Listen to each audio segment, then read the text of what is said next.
Assalamualaikum warahmatullahi wabarakatuh. Kisah mengharukan Rasulullah saat Ramadan.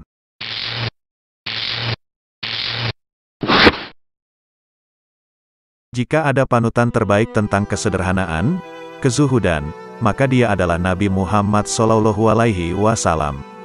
Rasulullah adalah pemimpin umat, seorang khalifah, manusia terbaik. Namun kehidupan beliau jauh dari cerminan seorang penguasa yang diliputi oleh kemewahan. Saat berpuasa, menu sahur atau berbuka Nabi sangat sederhana dan hanya itu-itu saja. Jika ada makanan berlebih, maka itu sangat jarang terjadi. Tak ada perbedaan menu saat puasa ataupun tidak, saat Ramadan ataupun bulan lain. Menu keluarga Nabi tak pernah roti selama 2 hari berturut-turut dan tak pernah berkuah selama 3 hari berturut-turut. Ummul Mukminin Aisyah mengabarkan tentang kesederhanaan tersebut. Beliau radhiyallahu anha berkata, keluarga Muhammad tidak pernah merasakan kenyang karena makan roti gandum berkuah selama 3 hari berturut-turut, sampai ia bertemu dengan Allah atau wafat. Hadits riwayat Al-Bukhari dan Muslim. Dalam riwayat lain, Aisyah berkata, keluarga Muhammad tidak pernah merasakan kenyang karena makan roti gandum selama 2 hari berturut-turut, sampai beliau wafat. Hadits riwayat Al-Bukhari dan Muslim. Sejak Rasulullah hijrah ke Madinah dan puasa Ramadan disyariatkan, Rasulullah tak pernah sahur maupun berbuka puasa dengan makanan yang membuat beliau kenyang hingga beliau wafat. Biasanya Rasulullah berbuka puasa dengan rutab sebelum salat maghrib. Jika tidak ada rutab atau kurma muda, maka dengan tamar atau kurma kering. Jika tidak ada tamar, maka beliau meneguk beberapa teguk air. Hadits riwayat Abu Daud. Menu berbuka Nabi hanyalah beberapa buah kurma. Bahkan jika tak menjumpai kurma, maka beliau hanya minum air putih.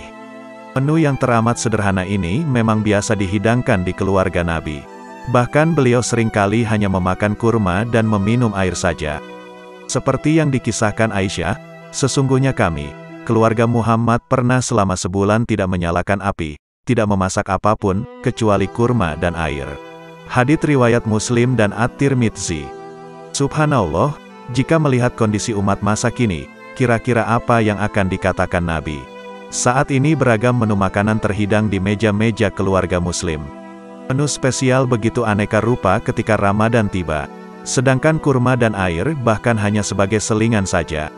Tak sedikit yang kekenyangan bahkan menjadi berat saat mau salat maghrib maupun tarawih.